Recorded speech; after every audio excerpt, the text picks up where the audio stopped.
Բարև Շան Գյումրիի եթերում լրատվության ժամ է, այսօր փետրվարի 6-ն է, օրն ուրբաթ։ Շիրակի թեմի առաջնորդ Միքայել arczepiskopos Աջապահյանի խափանման միջոցը փոխվեց, նրա կալանքը փոխարինվել է տնային կալանքով եւ չբացակայելու արգելքով։ Այս մասին հայտնում են քննչական վերաքննիչ դատարանից։ Սրբազանը 1 ամիս առաջ վիրահատվել է, եւս 1 վիրահատություն է սպասվում։ Փաստաբանները պնդում են, որ առողջական խնդիրները թույլ չեն տալիս նրան պահել բանտում։ Arczepiskopos-ը իր իրավունքների խախտման հարցով դիմել էր եվրոպական դատարան։ Հիշեցնենք, Միքայել arczepiskopos Աջապահյանի երկրում ռազմական հեղաշրջում անելու հայտարարությունների վերաբերյալ քրեական վարույթ էր նախաձեռնվել իշխանությունը զավթելուն, տարածքային ամբողջականությունը խախտելուն կամ սահմանադրական կարգը բռնի տապալելուն ուղղված հրապարակային կոչեր անելու համար։ Նա դատապարտվել է 2 տարվա ազատազրկման, մեղավոր ճանաչվելով իշխանությունը զավթելու հրապարակային կոչեր հնչեցնելու համար։ Պաշտոնական այցով Մոսկվայում գտնվող Հայաստանի ազգային ժողովի նախագահ Ալեն Սիմոնյանը հանդիպել է Ռուսաստանի Դաշնության Դաշնային ժողովի Դաշնության խորհրդի նախագահ Վալենտինա Մատվիենկոյի հետ։ Առանձին անդրադարձ է կատարվել օտարերկրյա քաղաքացիների վերաբերյալ Ռուսաստանի օրենսդրության մեջ կատարված միգրացիոն կանոնների փոփոխություններին, մասնավորապես դրանց հետևանքով դեպի Ռուսաստան բեռնափոխադրումներ իրականացնող հայ վարորդների համար առաջացած խնդիրներին եւ դրանք կարգավորելու ուղղությամբ իրականացվող քայլերին։ Քննարկվել է նաև Հայաստանի եւ Ադրբեջանի միջև հաստատված խաղաղության գործընթացին վերաբերող, ինչպես նաև տարածաշրջանային հետաքրքրություն ներկայացնող այլ հարցեր։ Հանդիպման ավարտին Ալեն Սիմոնյանը եւ Վալենտինա Մատվիենկոն պատասխանել են լրագրողների հարցերին։ Ազգային ժողովի պաշտպանության եւ անվտանգության հարցերի մշտական հանձնաժողովում առաջին ընթերցմամբ քննարկման է ներկայացվել զինվորական ծառայության եւ զինծառայողի կարգավիճակի մասին օրենքում փոփոխություններ եւ լրացում կատարելու մասին օրենքի նախագիծը։ Այն արժանացել է հանձնաժողովի հավանությանը եւ քննարկման կդրվի ազգային ժողովի առաջիկա հերթական նիստերի ընթացքում։ Կառավարության օրենսդրական նախաձեռնության կարգով ներկայացված զինվորական ծառայության եւ զինծառայողի կարգավիճակի մասին օրենքում փոփոխություններ եւ լրացում կատարելու մասին օրենքի նախագծի համաձայն վերանայվում են պայմանագրային զինծառայողների պարտադիր ատեստավորման դեպքերը, Պաշտպան հայրենիաց ծրագրով ծառայություն անցնող զինծառայողներն ատեստավորված համարելու ուսումնական փուլի ավարտին հանձնվող քննությունների արդյունքներով, պայմանով, որ զինծառայողը նշանակվել է ստացած զինվորական մասնագիտությանը համապատասխանող զինվորական պաշտոնի, իսկ Հայաստանի Հանրապետության ռազմաուսումնական հաստատությունները ավարտած եւ համապատասխան սպայական պաշտոնի նշանակված զինծառայողներն ատեստավորված են համարվելու ռազմաուսումնական հաստատության ավարտական քննությունների արդյունքներով։ Երկու դեպքում էլ հավելավճարը հաշվարկվելու է պաշտոնի նշանակելու օրվանից։ Ներկայումս Պաշտպան հայրենիաց ծրագրով 4000-ից ավելի պարտադիր զինծառայողներ անցել են պայմանագրային զինվորական ծառայության եւ հոսքն ավելացման միտում ունի, որի կապակցությամբ առաջարկում է Պաշտպան հայրենիաց ծրագրով հնգամյա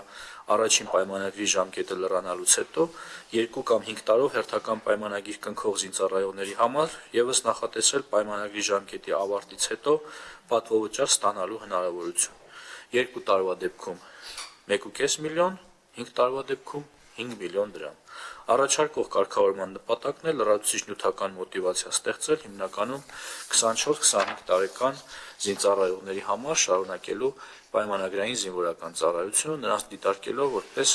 արհեստավարժ զինված ուժեր ունենալու կառավարության տեսլականի հիմնական կրողներ, որոնց փաստացի աշխատանքային գործունեությունը կապվում է զինված ուժերում պայմանագրային զինվորական ծառայություն անցնելու հետ։ Ընդ որում, առաջարկող կարգավորման առաջընթաց տեսլականը նաև այն է, որ արդեն իսկ երկրորդ պայմանագրից հետո առավելագույնը 30-ամյա տարիքում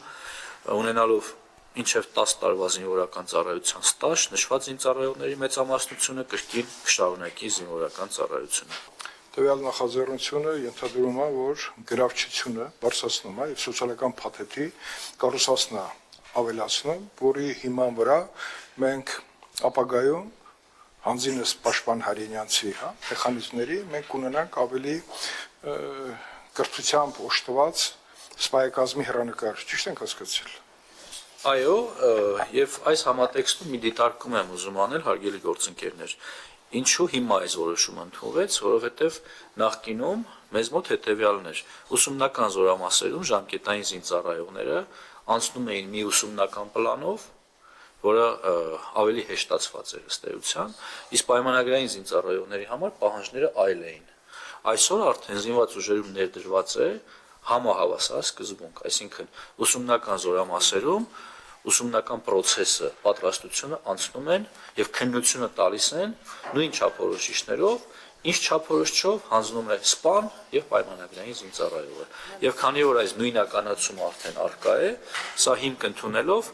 մենք մարդկանց երկու անգամ չենք չարչարում եւ ստացած գնահատականները, եթե ինքը համաձայն է դրա հետ, համարվում է ատեստավորման գնահատական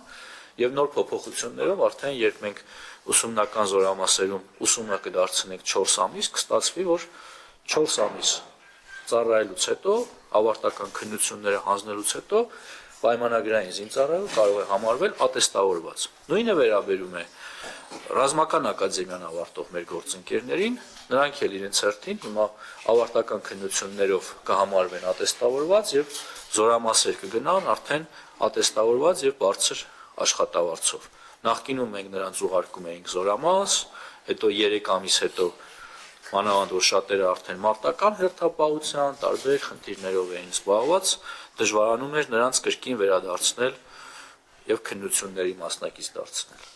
Այսինքն կարող ենք հաստատել, որ առաջին փուլը մենք ավարտել ենք կրթությանը վերաբերող մեր կրթահամալիրներին, որտեղ պարտադիր ատեստավորում դրել են, կապել ենք նաև կրթության հետ։ Հիմա ըստ էության այդ խնդիրը արդեն լուծված է եւ եթե նա ընդունվել է, արդեն օժտված են գիտելիքներով, որը բավարար է իրեն համարել ատեստավորված։ Այսինքն այդ շարժման թեման արանքից դուրս է գալիս։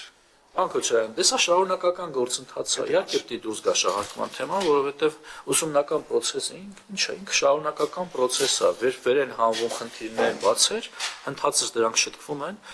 եւ փորձում ենք դրանք դարձնել կատարյալին մոտ։ Շարունակական process-ի մեջ սա այն քայլերից մեկն է, որը հարստացնում է մեր ապագա քայլերի հասնելու հնարավորությունը եւ սոցիալական փաթեթը կապված կրթության, ատեստավորման եւ բանակի ինտելեկտուալ կարողությունները ավելացնելու եւ պահելու բանակի մեջ սա կարեւոր նախաձեռնություններից մեկն է։ Պարոն նախարար, կարծում եմ, որ մեր օրենսդիր գործունեությունը, որպես անում ենք այս վերջի 2 տարվա ընթացքում, բերել է այնպիսի արդեն հարցերի լուծման, որ ինքը գրավչության հետ կապված խնդիրները դարձնում ավելի տեսանելի։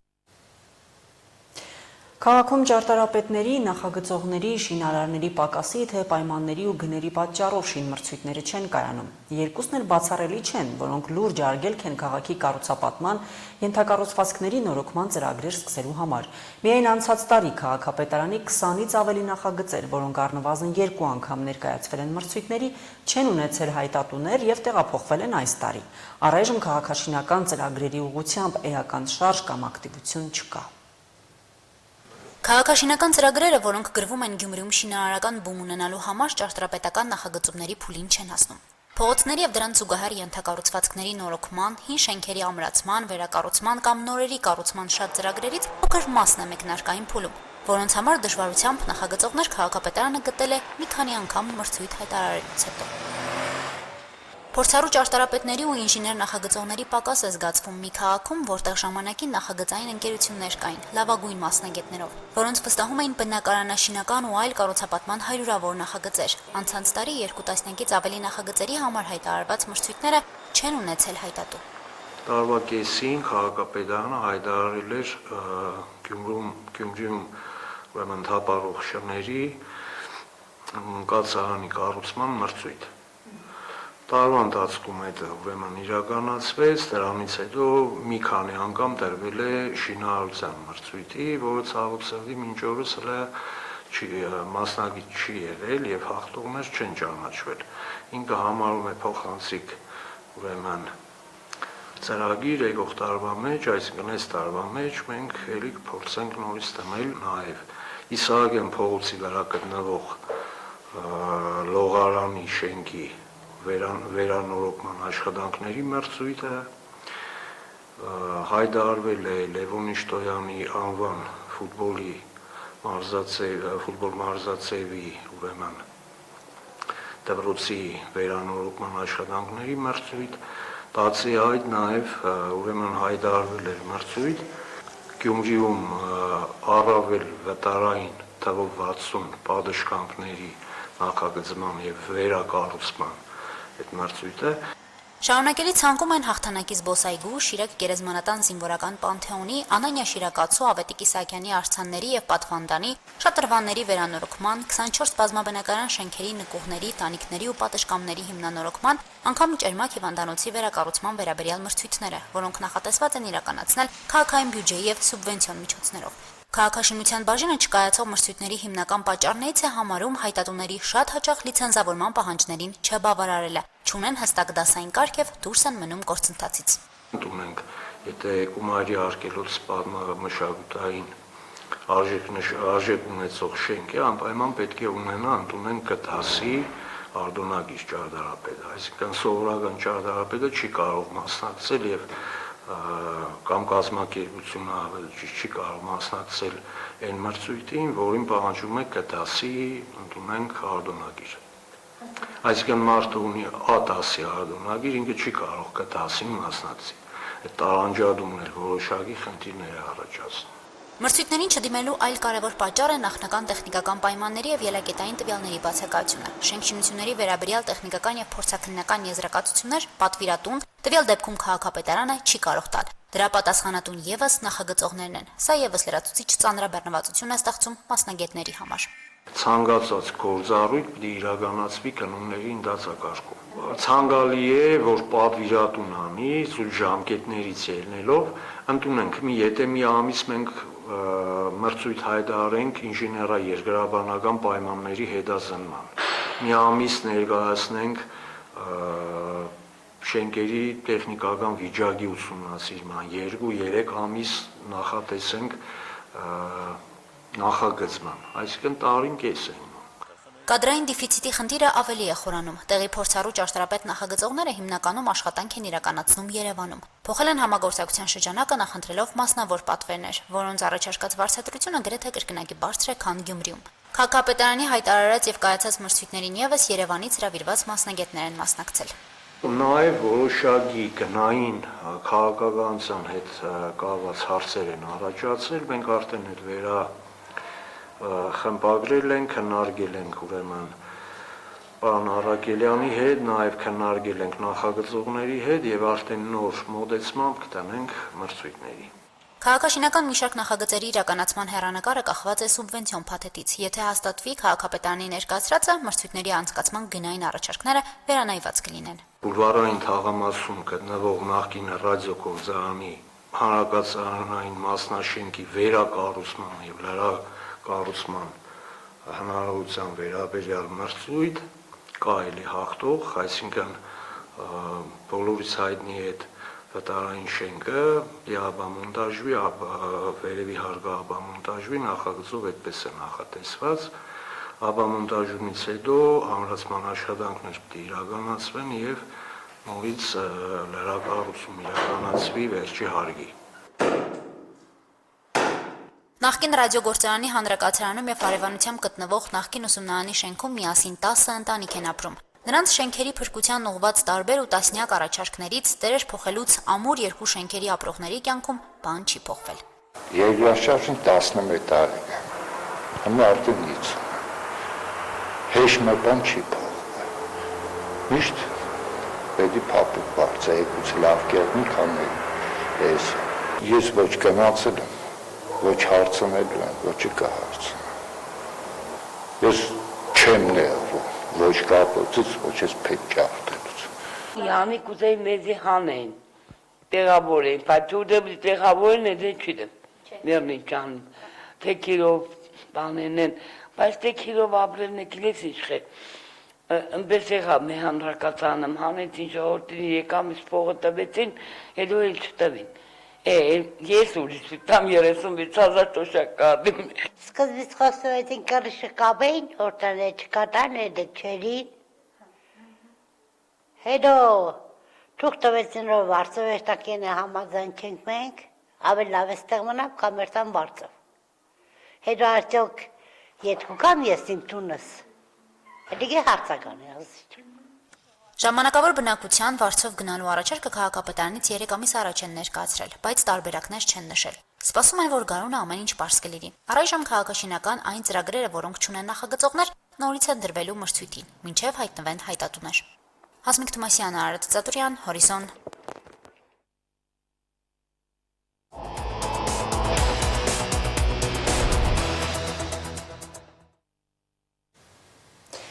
Միացյալ Նահանգների նախագահ Դոնալդ Թրամփը դարձյալ խոսել է հակամարտությունների լուծման հարցում իր դերի մասին։ Աղոթքի նախաճաշի իր ելույթում անդրադարձել է Հայաստան-Ադրբեջան հարաբերություններին, նշելով, որ իրեն հաջողվել է հարթել հակամարտությունը։ Մեկ տարում ես հարթել եմ կատաղի պատերազմներ, ինչպիսիք էին Կամբոջան ու Թայլանդը, Կոսովոն ու Սերբիան, Պակիստանն ու Հնդկաստանը, Իսրայելն ու Իրանը, Հայաստանն ու Ադրբեջանը, նշել է նա։ Նա նաև Հայաստանի եւ Ադրբեջանի առաջնորդներին անվանել է երկու հրաշալի առաջնորդներ եւ նշել է, որ նրանք երկար տարիներ կռվում էին միմյանց դեմ եւ իրենք դա շատ արագ լուծեցին։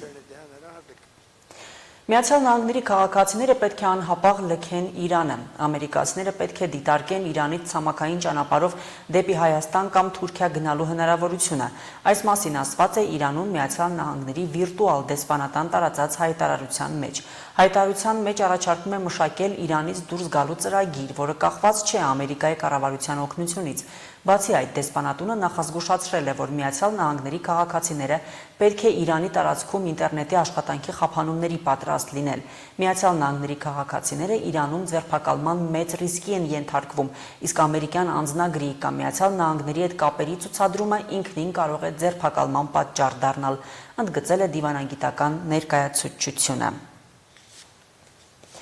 Ուկրաինայի հարցով Աբու Դաբիի հանդիպումից հետո հաջորդ հանդիպումները կարող են տեղի ունենալ Միացյալ Նահանգներում։ Այդ մասին հայտնել է Ուկրաինայի նախագահ Վլադիմիր Զելենսկին։ Նրա խոսքով առաջիկայում նախատեսվում են հաջորդ հանդիպումները, հավանաբար Ամերիկայում, ասել է Զելենսկին։ Չորեքշաբթի եւ հինգշաբթի Աբու Դաբիում կայացել է Ուկրաինայի հարցով բանակցությունների երկրորդ փուլը Ռուսաստանի, Միացյալ Նահանգների եւ Ուկրաինայի պատվիրակությունների մասնակցությամբ։ Առաջին փուլը տեղի էր ունեցել հունվարի 23-ից 24-ը Աբու Դաբիում։ Բանակցություններն ընթացել են փակ ձևաչափով առանց մամուլի։